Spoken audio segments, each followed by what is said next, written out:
Good afternoon, everyone. Thank you for staying here with us today.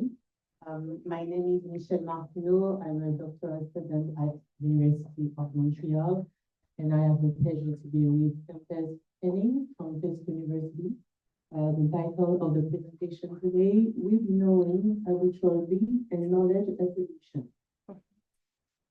Awesome. Thank you so much. Can everyone hear me okay? All right, so I'm going to make two apologies. One, I'm usually in Central Time, and this is my nap time. I am a daily napper, so my energy level is a little bit low. Hopefully the coffee kicks in. Two, if you came here to hear me talk about bad white epistemic luck, you'll have to catch me next time. Won't be talking about that today. So I'll start this presentation off with a little bit of story as to why I decided to change my paper topic. This is a topic that I've honestly been thinking about since I was in grad school, really. Last week, I was at the Ontario Society for the Study of Argumentation, which was awesome. Sans one little minor event where I got into a bit of a tizzy with someone else who thought I was personally attacking her with some of my work, and some of my work in argumentation theory specifically takes up African-American argumentation. And part of my work is to also, like when I'm writing articles and presenting them, I uptake the language and the argumentative style. I try to explain that that's what was going on and that the whole purpose of it was to kind of embody the practices that I'm talking about. And it just kind of went over her head. And then she proceeded to tell me, but I do know Black feminist epistemology. And I thought, oh, okay, well, conversation over. And then I got to really thinking about on my flight home before immediately turning around and flying back to Canada, how I see this come up a lot. And I see kind of the disjunct between engaging with Black feminist epistemology and not fully understanding the background, the historical context, even our communicative context, and a deep-seated engagement within our literature and our poetry and our music. So I decided this was the time I should kind of try out this talk a bit with, a room full of world-class epistemologists. And we'll see how it goes. So again, this is very much a work in progress. Yes. So high key, what I'm trying to do in this project is to really draw up and shine a light on the Black feminist epistemology chapter within Patricia Hill Collins' Black feminist thought, because it's always struck me as interesting that several of the people that she cites in that chapter are actually linguists. She's talking about language here. She's talking about language. And I think that there is something to be said about how the habitual be functions in African-American language that kind of instantiates what is going on in Black feminist epistemology. I'm also going to heavily be drawing upon Christy Dodson's work, and the work that I'm specifically citing here, I will preemptively say it is a response to Jason Stanley's How Propaganda Works. So she's working within a very particular frame. But what I'm attempting to say here is that I believe one of the upshots of Black feminist epistemology, aside from being a meta-philosophy, a meta-epistemology, is that it's pointing to the ways in which knowledge attribution goes right. And the example that I have for that is through the habitual be. So the cases I will be looking at is the differentiation between the phrase S knows that P, which is knowledge possession, okay, versus S be knowing P, which is in my account here today, going to be knowledge attribution. Now, I do want to flag that what I'm not saying is that there is no such thing as an account of knowledge possession within Black feminist thought. it can be difficult to kind of merge the two accounts together, given the frameworks of the language that I'm working with in standard dominant American English. But nevertheless, I think knowledge attribution goes well here. All right. So a bit of a talk roadmap. I'll briefly mention or go through Christy Dotson's distinction between knowledge attribution as well as knowledge possession. I will cover what exactly I mean by habitual be, because usually that is a linguistic concept that not many people are familiar with. Then I'll relay that back around to talk about the holistic approaches in Black feminist epistemology, and God willing, there's time, because I'm going to try really hard to stay on time here. I'll talk about the complications, or at least like one of the major worries that I do have about what it is that I am proposing. So, S knows that P if and only if, 1, P is true, 2, S believes that P, or 3, S is justified in believing that P. That tends to be the standard knowledge possession account. You can cash it out. I mean, obviously we're all epistemologists here, or well, largely, however you want. But the main point that Dotson brings about with this account is that there's a difference in knowledge possession and knowledge attribution concerning who it targets. Okay? In this account, subjects are just universal. Okay? They can be anyone, anywhere, et cetera, et cetera. Also, the distinction here is that they generate different dependencies on the state of affairs. And I'll say more about that now. So with a knowledge possession account, what Dotson says at the heart of the question and the formulation of knowledge is JTB, where S knows that some P. The real question, or the heart of the matter, is does some S know some P? It's individuated, but not necessarily particularized, right? Again, because it's universally. So Dotson states, epistemologies that engage in KP inquiries tend to believe that their accounts need not be identifiable anywhere in the real world among situated knowers for their accounts to be fruitful exercises and provide useful information. And she goes on to state that in many ways, KP, or knowledge possession account, is taken up as a sense of like ideal theory. Now, it is somewhat like complicated to say that and make that distinction, because there are some accounts of knowledge attribution that do function as ideal theories.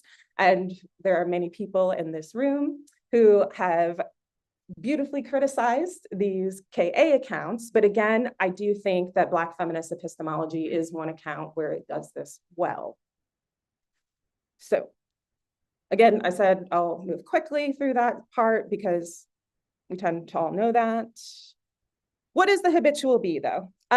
So within African American language, which I feel like I shouldn't have to preface that it is a recognized language, but I always usually get some questions about it. It has been a recognized language since, at least academically, since about 1930s in the United States. It's a language. So with the habitual be, what it's actually doing is that it denotes not only habitual actions, but simultaneously a state of affairs of the person doing it, right? So there has to be some kind of regular occurrence there, and it also has to be embodied in this sense.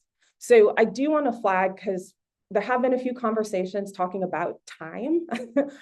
Time here, like regular occurrence, is not measured necessarily in time in the dominant white Western frameworks of time, because it's not necessarily temporally bound, which will be in an example, my second example here. So standard American English, as some linguistic scholars phrase it, an example would be, she is usually happy, where African American language is going to phrase this as she be happy.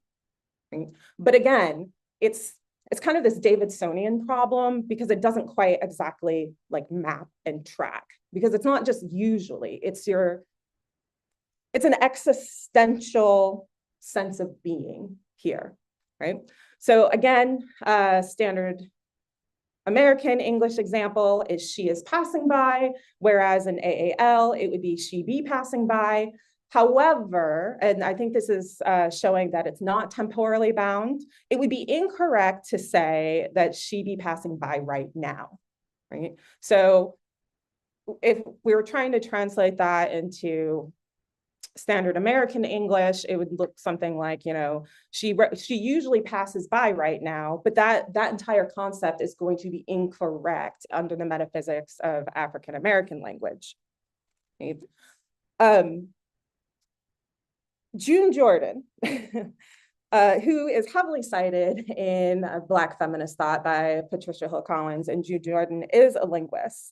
The reason why this distinction is important is largely because June Jordan states that our language devolves from a culture that abhors all abstraction or anything tending to obscure or delete the fact of the human being who is here and now, the truth of the person who is speaking or listening or doing. Right? So what the habitual be essentially encompasses is like all of the above, and why I say it's not really temporally bound, because you are talking simultaneously about the past, present, and future. And in some instances, you're even speaking intergenerationally, like it transcends time here to be about the business, so to speak. So here's another example, and this is why I have Sesame Street up here. Probably one of my favorite studies or exemplars of the distinction between habitual be and is. Janice Jackson conducted a study, and this is not the original picture. She conducted a study on white American children and Black American children who were descendants of the transatlantic slave trade, where she had a picture where Elmo was eating the cookie and then Cookie Monster has nothing in his hands. She asked the children, who is eating cookies? Almost unanimously, everyone said Elmo. Then she asked the question, who be eating cookies? White children said Elmo. However, Black children as young as 5 were able to say Cookie Monster. Cookie Monster be eating cookies. Why? Because that's instantiated in his identity. He is the Cookie Monster. He eats cookies, right? And it's community recognized here in this sense. So it's not even just agential as in the individual is doing the thing, but they're about that business. Like his entire identity is structured around devouring cookies in a monstrous way. And even though he's not doing it right now, he still does it and is it, and he's still being the Cookie Monster. Right? So it's not necessarily that you have to be doing the thing at that very moment. It is all integrated together, and there has to be some kind of like communal recognition, and by which that we can attribute to Cookie Monster that he is indeed Cookie Monster and that Cookie Monster be eating cookies. I think another interesting example of this kind of difference and instantiation of what the Black Feminist Epistemology Project is doing in terms of knowledge attribution comes up between the differences of the sign know and knowledge between American Sign Language and Black American Sign Language. So for American Sign Language, if you sign no, it's here. Knowledge is just a double tap. And then if you say you don't know, then it's this. And if you have no knowledge, it's like that, right?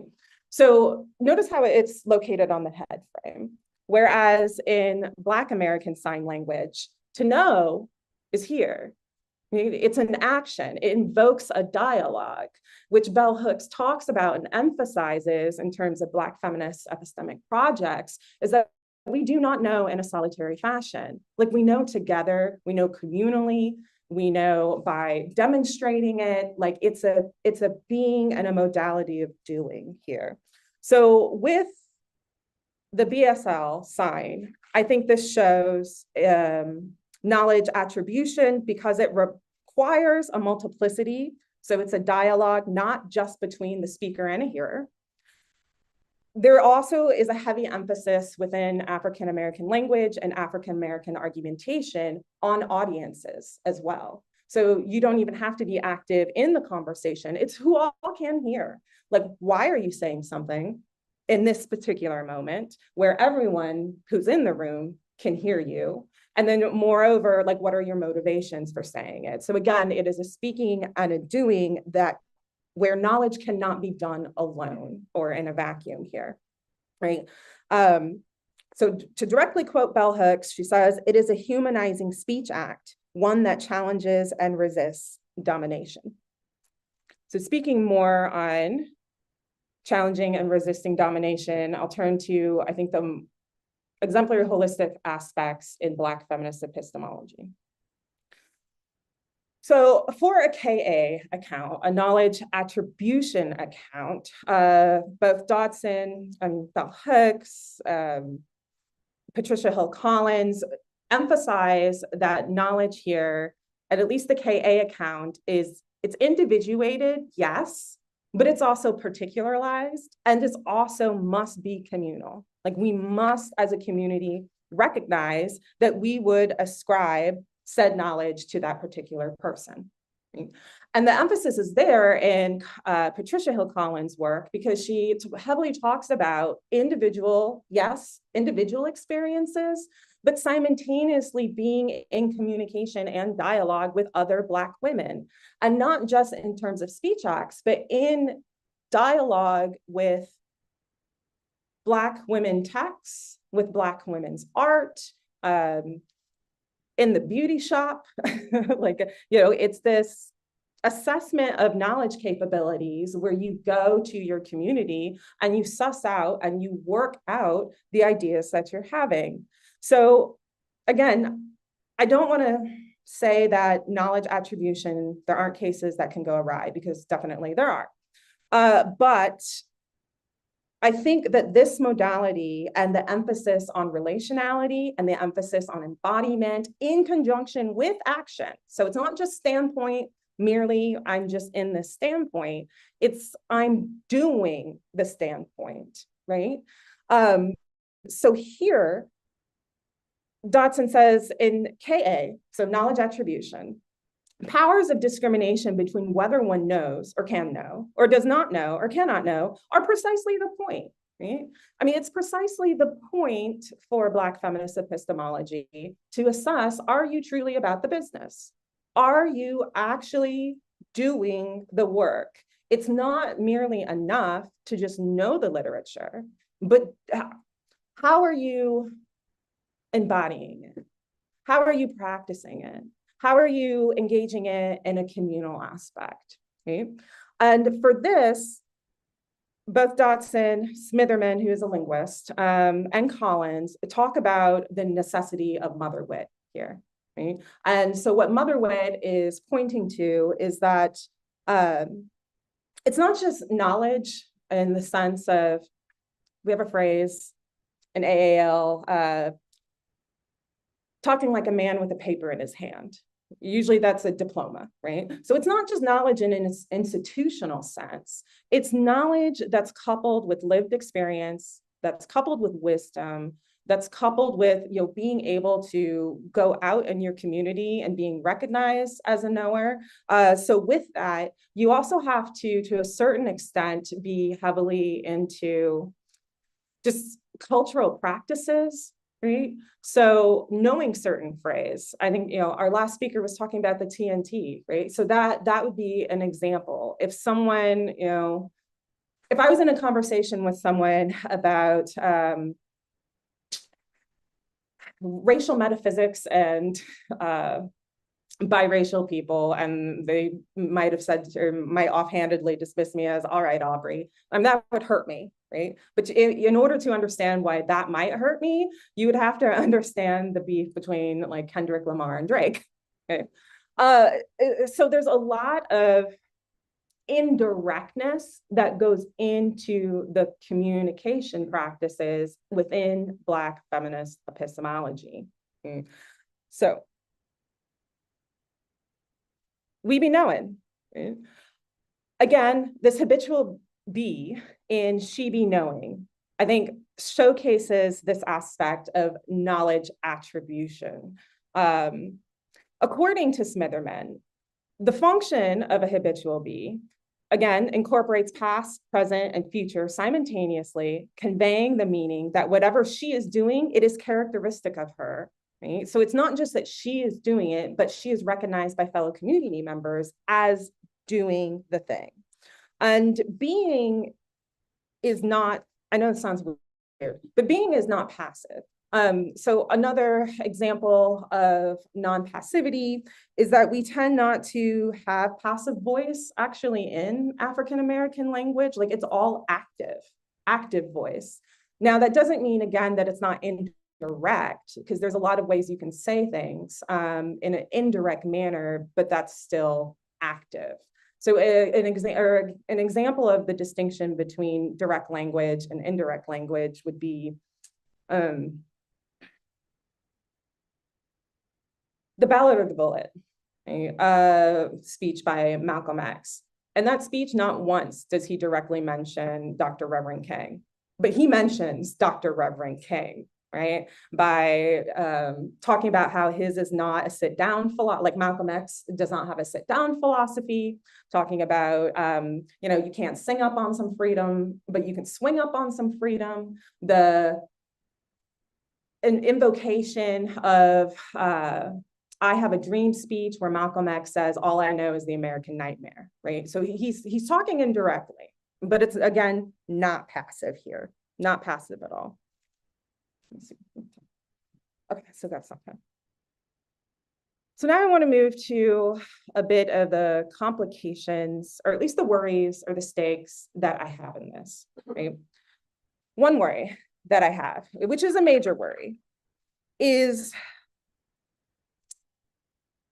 by having such a intricate cultural and contextual mode of speaking and being and recognizing oneself and others within the community, as embedded as it is, I think, a form of epistemic and argumentative injustice that things just get lost in translation. Right? I think to George Yancey's article in 2004, his article is Geneva Smitherman, The Social Ontology of African-American Language, the Power of Nomo, and the Dynamics of Resistance and Identity Through Language, where he specifically in that article talks about the difficulties many Black philosophers have in America, many Black American philosophers have, in not being able to utilize our home language and trying to translate, whatever kind of philosophical ideas that we are currently working with. And that's true for anyone who is bilingual, to a certain extent.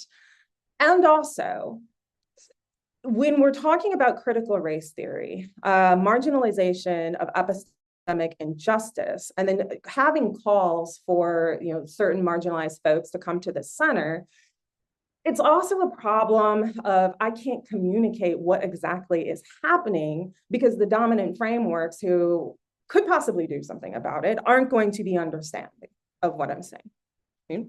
I also have deep worries, and some of what Gail Polhouse was talking about earlier in her case, where this isn't really a case, I think, of hermeneutical injustice. Why? Well, because earlier I said linguists have been talking about this for almost 100 years. What is it? McWhorter just came out with another book. I mean, this information has been out for a long time, and yet there's still a lot of linguistic injustice happening within philosophy. I myself have experienced it when I have tried to publish in journals. I'm fully grown, but I have no shame in saying sometimes it's difficult for me to have subject-verb agreement in standard American English. Sometimes it's actually intentional that I'm not doing that, and editors will immediately kick it back to go, no, you have all these grammatical errors. I'm like, they're not errors. Like, they're not errors. I'm trying to communicate something very specific here. Or the difficulties of using metaphors and signifying. So I think specifically about Christy Dotson's work on concrete flowers. And I sometimes wonder how many people fully recognize like her reference in that title it's a reference to Tupac's poem, right? But nowhere in her paper does she talk about that and the importance of, you know, juxtaposing Tupac's poem with the work that she's doing. And then there's this added layer of meaning that's instantiated here, right? So I have this concern that things are getting lost in translation. Okay? Now, how to solve that?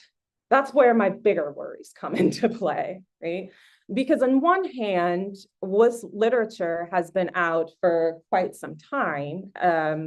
You can read Toni Morrison's Beloved. Zora Neale Hurston uses a lot of African-American language practices in her novels. Audre Lorde, even in her poetry, looking at the blues music and jazz music. Even honestly, modern day rap and trap music has these examples here. So I don't also, I say all this to say, I don't also want necessarily everyone to run out and go, let me get all these new tools and books and I shall speak this language and then we can communicate, because that's worrisome because on two fronts. One, I think that is going to promote epistemic exploitation and mining. Two, moreover, one of my big worries is that, at least according to some theorists, Smitherman, Baker-Bell, and Bao are the three primary ones that I'm thinking of. African-American language was originally utilized as a counter language. It was a way to talk about what was going on plantations during the transatlantic slave trade without everyone else necessarily knowing about it. So I do have a lot of worries about, okay, so how do we solve this problem if there's things being lost in, so one horn is of the issue for me is if things are being lost in translation, what do we do about it? But then the problem to just run out and get more knowledge and get cultural understanding seems to be problematic because I don't want epistemic or just cultural tourism. So then here I am now. And yeah, awesome. Right at like 25 minutes too. So yeah, so we can just all talk about that.